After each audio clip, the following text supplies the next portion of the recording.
bringing Israel to the world. This is IBN News. With News of Israel, I'm Susan Michaels. After 3 months of no service, trains in Israel will officially resume operations on June 8th. Reopening has been in doubt due to concerns by the Health Ministry that resumption of services might spark another COVID-19 outbreak. Transportation Minister Miri Regev said the public expects the return of trains, which will alleviate pressure from the bus systems. We will follow developments and make sure the public abides by health rules. Passengers will be required to follow public health orders and check the Israel Railways website to learn more about the updated train schedule. As part of the public transportation system's exit strategy from the crisis, railway traffic was originally scheduled to return on May 17th, then was pushed back to June 1st. The relaunch was moved to June 8th nearly 2 weeks ago and confirmed this week. According to a new opinion poll from the Israel Democracy Institute this week, half of all Israelis support annexing parts of the occupied West Bank, but are divided over whether to take the step without the support of the U.S.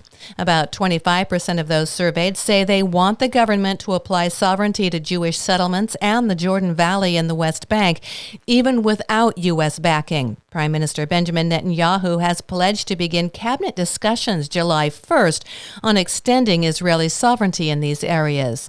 Israeli settler leaders are concerned that annexation under the Trump blueprint would also entail Palestinian statehood and leave some settlements isolated within Palestinian-ruled territory.